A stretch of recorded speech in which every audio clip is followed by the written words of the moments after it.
gentlemen. So the second speaker for the session would be Dr. Sanghamitra, my colleague, Vitreretina Services, Carvision Eye Hospital, Bhubaneswar, and she is going to talk to us on saving the Titanic. If, despite of all the measures that we just discussed, if the nucleus starts sinking or shows evidence of sinking, what are you going to do about it?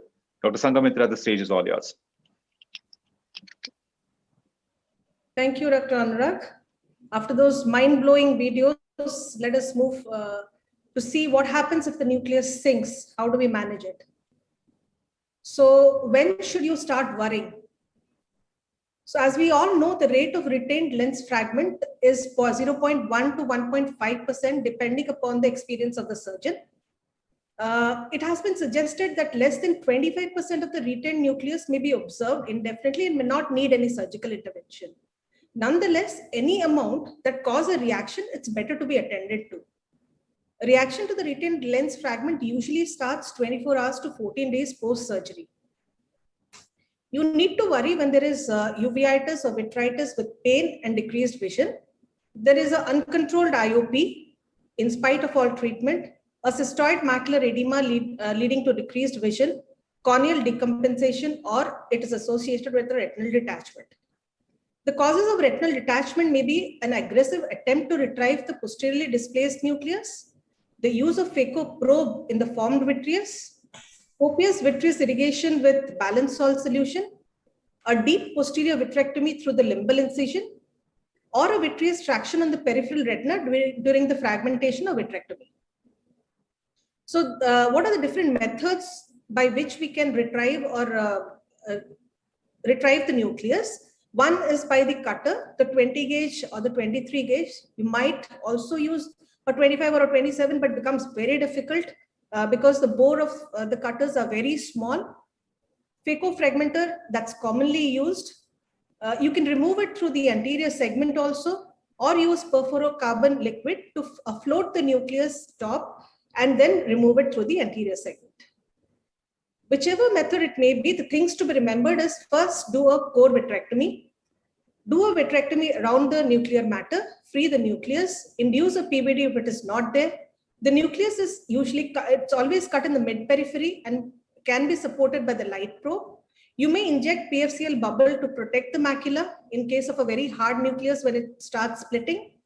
The periphery should be thoroughly inspected for cortical and nuclear fragments. Now let us go to each of the examples. Now this is nucleus that was cut by the cutter. First, the steps of the core vitrectomy is completed. The surrounding vitreous around the nucleus is cleared.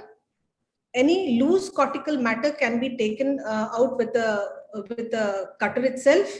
One thing is to be remembered that the cutting rate while you are doing the nuclear fragmentation and all, it should be less. The cutting should be less and the aspiration can be increased.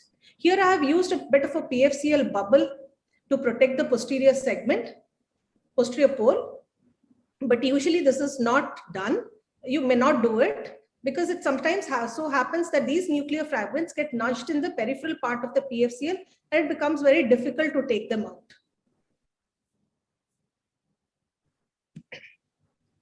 Perfluorocarbon liquids have been suggested as a useful adjunct, though it's especially used in bullous detachment and a giant retinal tear. Perfluorocarbon liquids can be of assistance in holding back the larger pieces of the lens when they are removed. And it should be thoroughly taken out after doing the complete procedure. With the phaco fragmenter, again, the initial steps of the surgery remains the same with the core vitrectomy, and vitrectomy around the vitreous is completely cleared around the nucleus. If one is not able to locate the vitreous or see the vitreous, one may use use tricot to stain the vitreous and then cut it properly. If there is no PVD, you should do a PVD induction, clear of the vitreous. So actually the fragmentum is a 20 gauge. So if you're using 25 gauge and all, you have to remove it, increase the port size and then go with the fragmenter. The fragmentation is always done in the midvitreous cavity. With suction, you take the fragment to the midvitreous cavity. You can support it with the light probe and then do the fragmentation. While doing fragmentation, never push when you're picking up the fragments near the retina. Just suck it and get it to the midvitreous cavity. Never push it. You might injure the retina in those cases.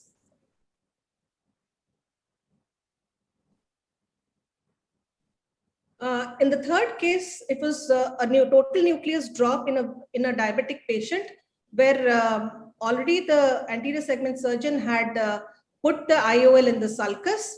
Now you try to remove all the cortical vitreous that are there first, such that your visibility is proper. Then again, you do a core vitrectomy, again clear off the vitreous surrounding the nucleus, induce a PVD. If it is not there, I usually do a vitrectomy around the fragmented site also, and the ports wherever we are injecting any light pipe or the cutter. And always try to irrigate the fragmented site, because sometimes it causes burn, the scleral burn. The nucleus is picked up with suction to the midvitreous cavity. It is nudged along with the light pipe. Sometimes you can break the nucleus into halves along with the light pipe, pressing in each both the sides like a sandwich method. Each of the fragments are got to the midvitreous cavity, and then phaco power is used. Usually I use a suction about 300 millimeters and a phaco power about 50 to 70% phaco power. Then the peripheral vitreous is always checked. The periphery is always checked for any cortical or the vitreous fragment that may be nudged in the peripheral vitreous, or any iatrogenic holes that you may have created during the induction of PVD. Now, after vitreous removal, the fragmenter with a suction pressure of approximately 200 millimeter set to a low phaco power is used. To minimize retinal trauma, suction is applied directly over the particle while being careful not to touch or put any pressure on the particle. Use suction alone, the particle is maneuvered into the midvitreous. Then fragmentation should be kept to the minimum, because a high fragmentation power may result in a forceful expulsion of the nucleus particle against the retina. And if it's a hard nucleus, it might cause retinal damage. Now, this is a video wherein the nucleus is delivered through the anterior segment. The initial steps remains the same. It was a small nuclear fragment, but very hard. My sister had forgotten to sterilize the fragmenter that day. So I was forced to take it out through the anterior segment because it could not be taken out with the 25 gauge cutter. So again, after finishing the vitrectomy, with the help of a cutter, I was sucked in the nuclear fragment, got it just behind the iris.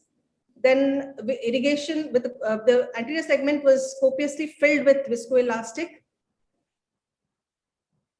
The fragment was got to the anterior chamber with the help of a dialer.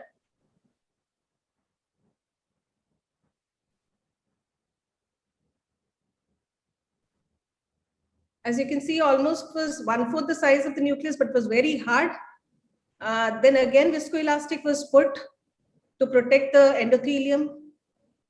And then with a sandwich technique using a vectus and a dialer, I took out the nuclear fragment.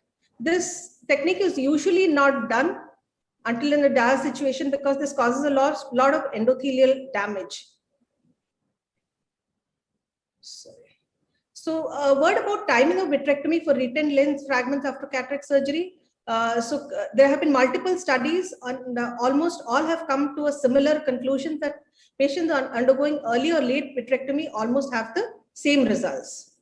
But everybody would prefer a same-day surgery when feasible, which would mitigate a patient dissatisfaction, prevent the need for a second procedure and hasten visual recovery, prevent complication. So my take-home message would be, never try to fish out the nucleus.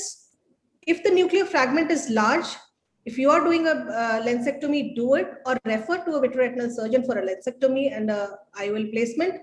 If it cannot be done the same day, use proper medication to control the complications. Always clear the nucleus from the surrounding vitreous first while the removal.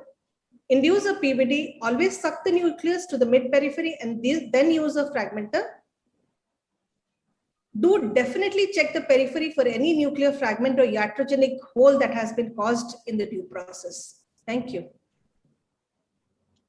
Thank you so much, Dr. Sanghamitra, for a comprehensive presentation on exactly the points that we wanted to hear from you.